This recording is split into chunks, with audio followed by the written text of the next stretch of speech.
Време е за нашиот петочен разговор во студио. Тема денешна е туристичките визи. Со мене мој гостин е Никола Митриевски од туристичката агенција Ариес. Здраво пак. Интересна тема, туристички визи, нешто кое што ни треба, не ни треба, колку се битолчани заинтересирани, а сепак и граѓаните од другите градови кои што ве посетуваат. И што значи сето тоа? Една тема која е многу експлоатирана овие дена и заради тоа ја одбравме за овој петочен разговор денес. Визите, во комплет визите, во главно ќе разговараме за туристичките, но тука се и останатите типови на визи.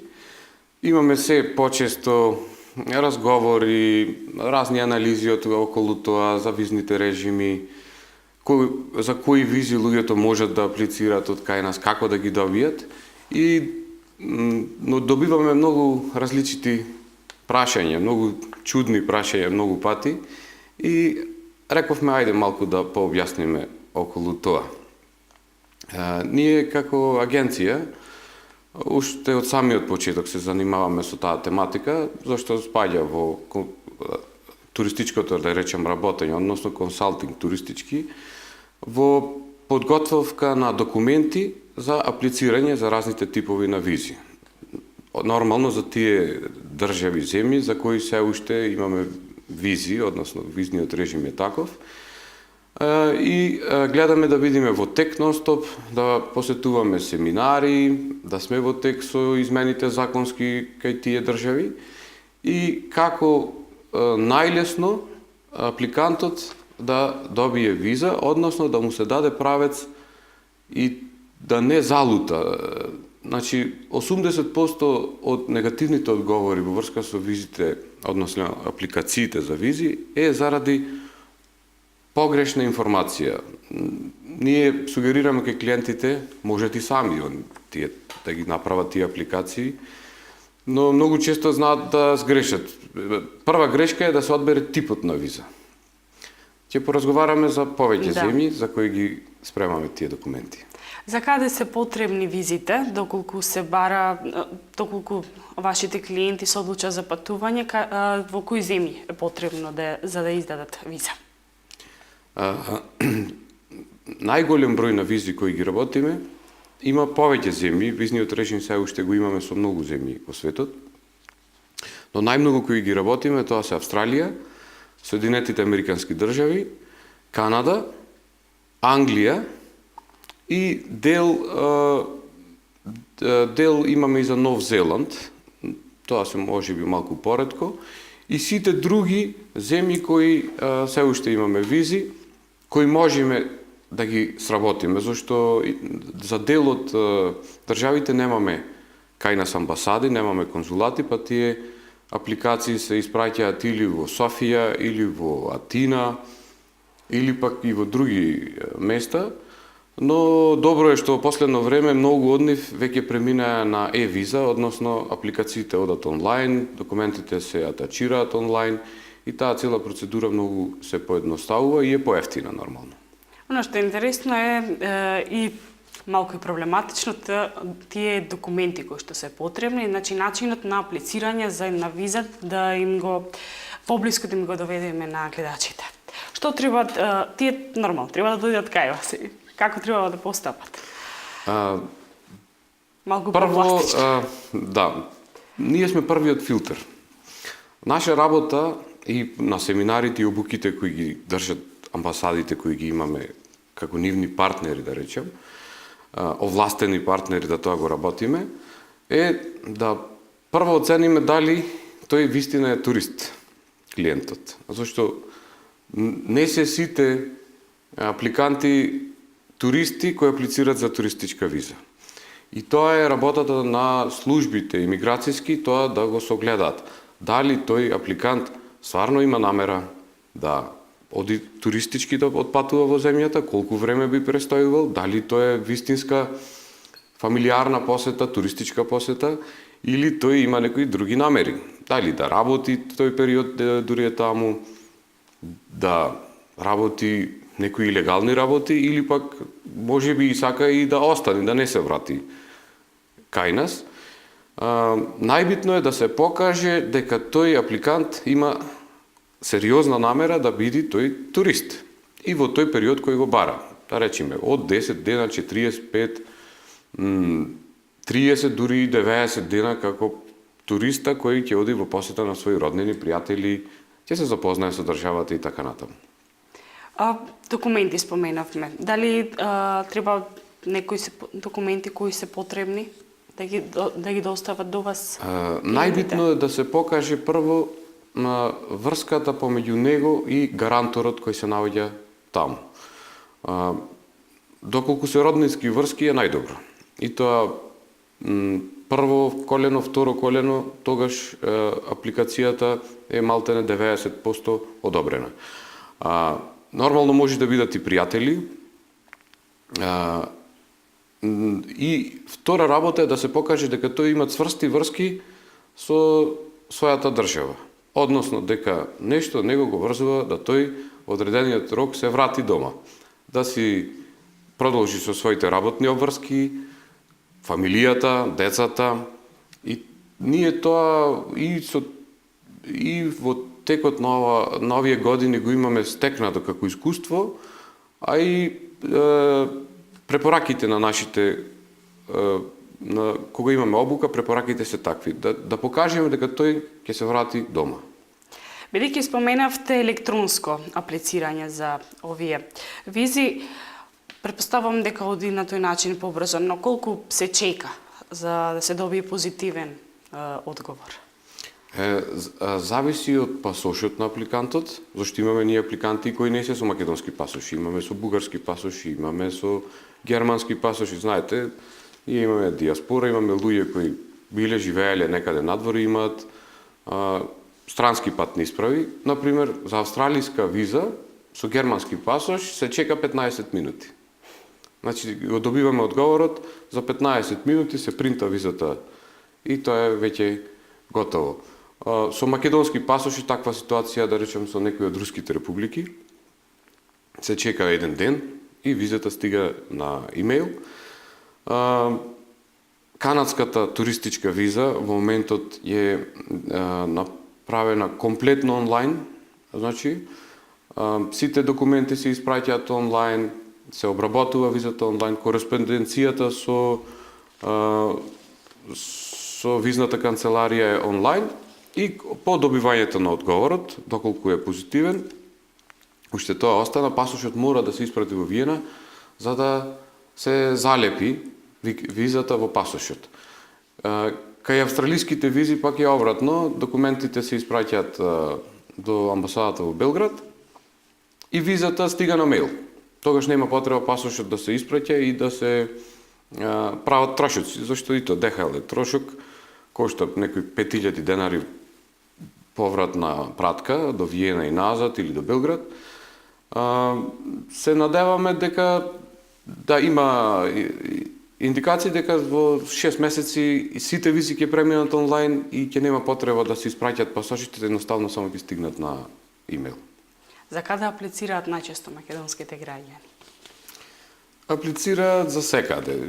Македонци има секаде, а и каде што нема, луѓето сакаат да отпатуваат. Во главном Австралија, значи број еден дестинација каде што работиме е Австралија. Имаме годишно некаде околу 150 апликанти. Можеме да се пофалиме со 90% успешност на добивање на тие апликации, зашто наша политика е да кога апликантот дојде и тој само слушнал дека може да земи виза, еве во Ариес валатат визи, ќе дојде јас вика сакам да одам. Океј, кој имаш таму? Која е твојата ситуација тука? Дали си на работа, дали поседуваш имот, која е брачна состојба? И наша препорака е доколку видиме дека клиентот има многу мали, минимални шанси да добие виза, да не аплицира, зашто е трошок. Една виза кошта 10-12 илјади денари, што за наш джеб е некоја ставка. И доколку се двајца апликанти, и тогаш препорачуваме. Доколку ви се променат условите, дојдете за 6 месеци, доколку се вработите, доколку обезбедите некоја потврда за приход друг кога имате, дојдете. Во моментот немојте да си правите трошок, зашто визата најверојатно ќе биде неодобрена. И Тоа мислам дека е најправилен начин, зашто и нашето реноме кај амбасадите е повисоко. Веќе гледаат дека кога ќе стигнат документите кај нив, се имат тежина. Значи не е тој апликант така, па офицерот да се дума, па додатно да бара документи, па да проверува. Знаете, они имат пристап до многу наши служби. Значи тоа им е работа. Сега брзо имавме еден семинар во Америчка амбасада во Скопје и нивните препораки и укажувања се такви, дека верувајте, повеќе знаат за секој апликант од самите ние како агенти кои ги спремаме документите, а можеби и од самиот клиент.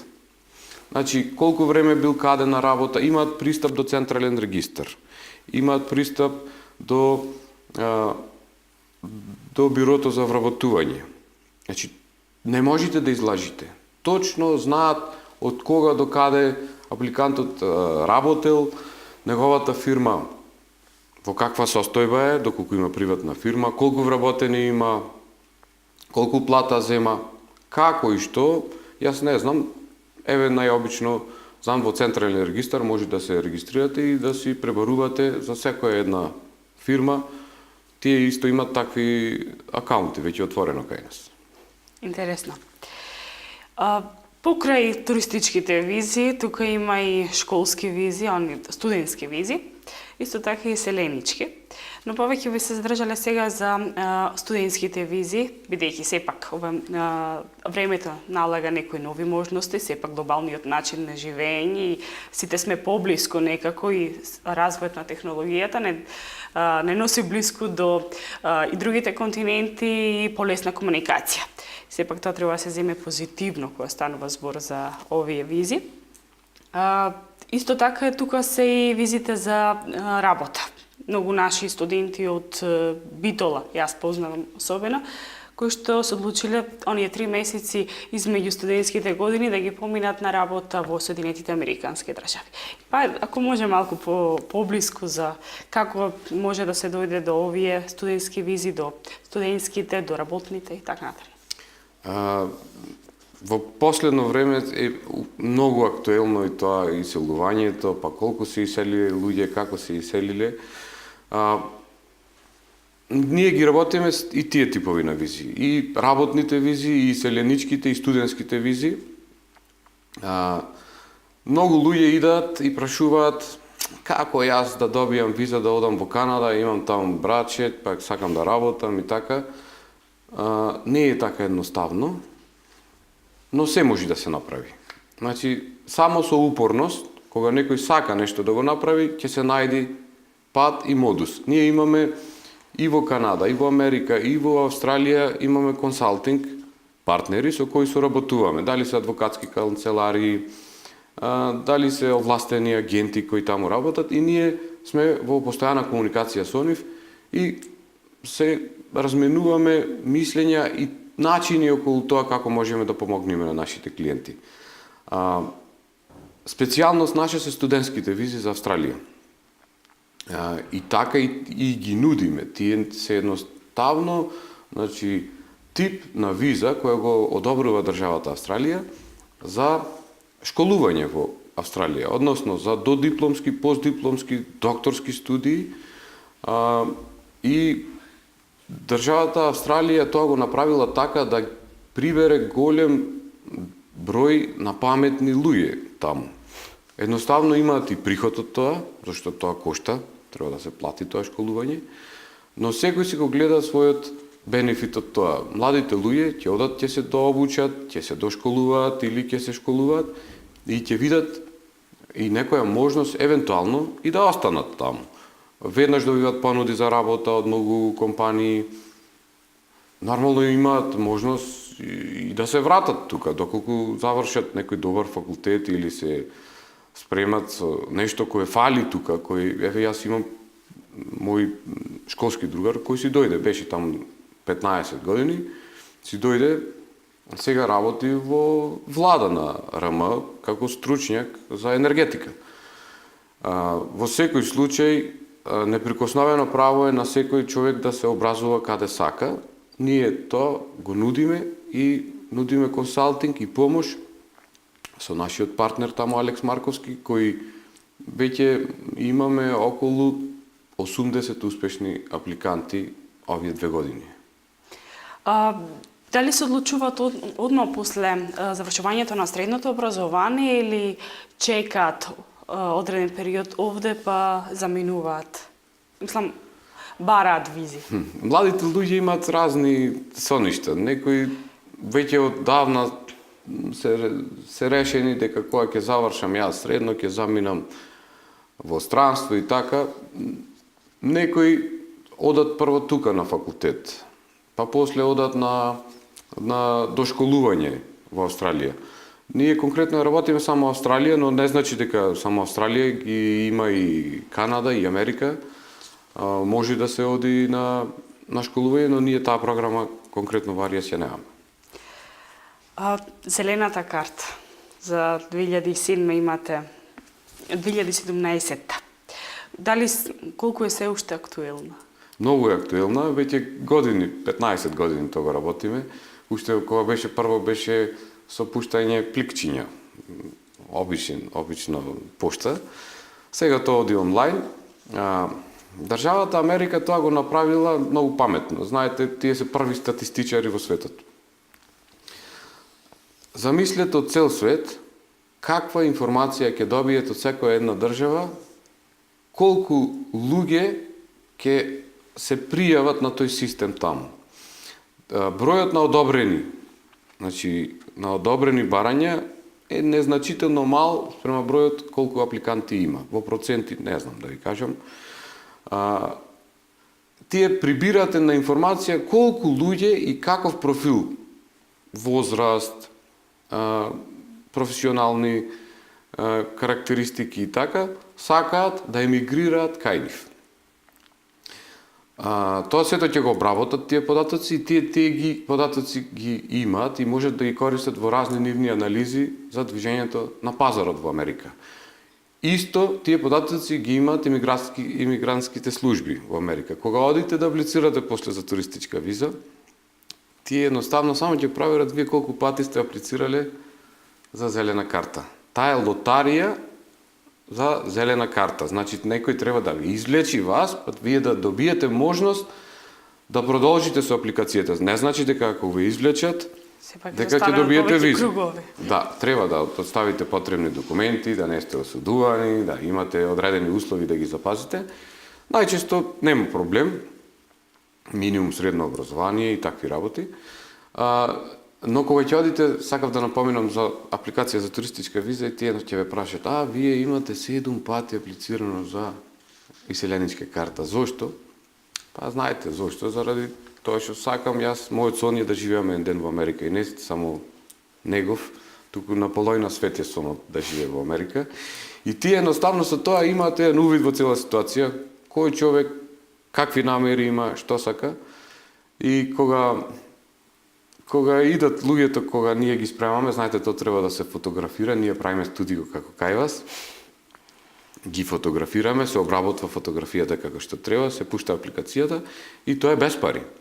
Значи, таа цела апликација е бесплатна, ние наплаќаме некои 200 денари, колку да се покријат некои трошици и воедно да доаѓаат клиенти во агенцијата.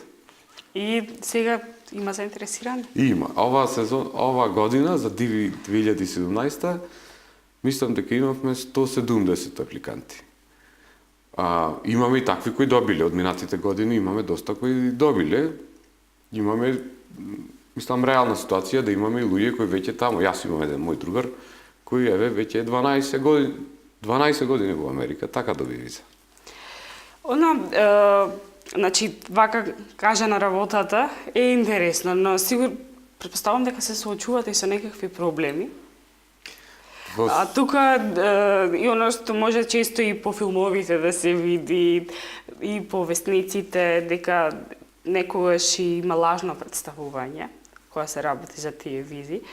Па како клиентите да ги најдат вистинските соработници за да им се оствари нивната идеја, за да заминат од една страна, за да имат позитивно искуство и да се вратат со позитивни импресии од една страна. И тоа е многу доста важно, затоа што паметиме неколку изминатава година, неколку така незгодни случувања, кога стануваше збор за релацијата помеѓу туристичките агенции и клиентите. Наша прва девиза е да тоа биде транспарентно и да биде кажано точно што можеме да направиме, а што не можеме да направиме. Зашто се појавија многу разни канцеларии, агенции, кои нудат се и се што. Може би некои тоа го прават, јас не знам, но воглавном е тоа лага. Конкретно за Ариес. Не, воглавном е лага, ние внимаваме на секој детаљ во врска со апликацијата. Можем да речем дека имаме ситуации кога луѓе ќе донесат некоја лажна потврда од работа или некои такви работи, но тоа е ништо спрема што го има да речеме во Западна Македонија или пак на Косово или пак во Босна, зашто ние контактираме со колегите. Таму има многу лажни пасоши. Тоа е веќе криминал, затоа се оди во затвор.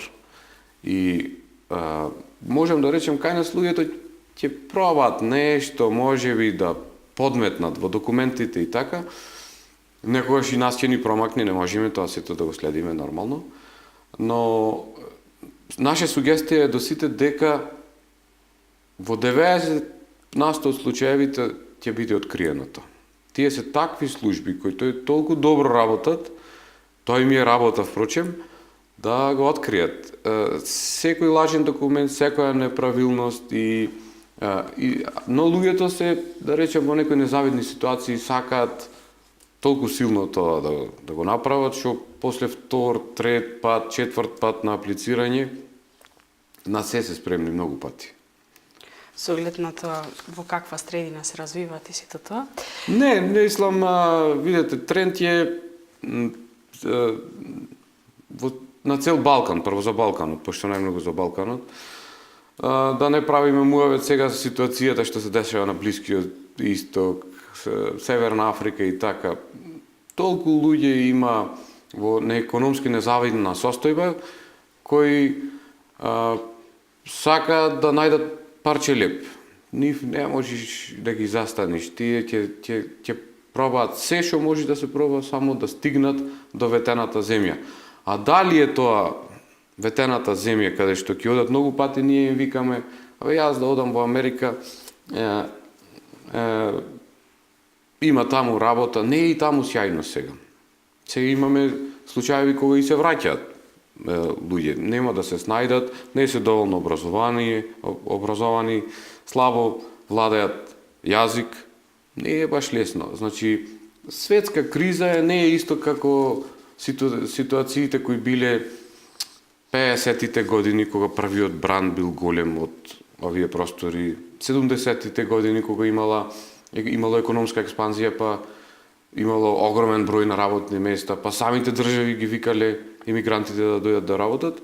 Сега не е баш така ситуацијата. Голем број од компаниите во Америка се дислоцираа во Кина, за ефтина работна рака.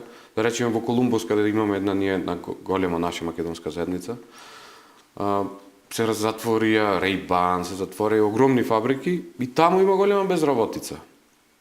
Сега не може да се спореди тоа со кај нас, но укажуваме на нашите клиенти, размислете два пати, информирајте се, прочитајте и видете дали ќе се најдете себе си таму каде што ќе одите. Со новиот визен режим за Европска Унија, значи без визниот режим, многу луѓе отидоа и да видат.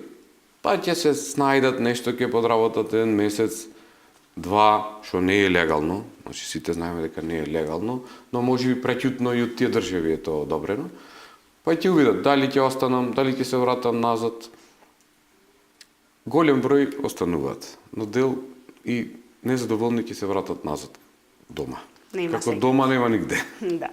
Никола, јас ти благодарам многу за твоето гостување во утринската програма Деница на телевизија Мега. Многу успех. Ви благодарам, само сакам да укажам, значи до сите наши потенцијални клиенти, не само кај нас, кај другите агенции, информирајте се пред да дојдете што сакате, конкретно и кој е вашето барање. Ние ќе ви укажеме, значи нашиот консалтинг е бесплатен прво. Значи ќе ви укажеме каде можете и што можете да добиете, немојте да трошите пари без веза, немојте да се лажите на некои интернет портали, Facebook профили кои нудат визи за не знам за каде. Размислете каде ќе ги дадете вашите пари и што ќе добиете за нив. Ти благодарам многу. Молам. Почитувани, ние одиме понатаму со утринската програма Деница на телевизија Мега.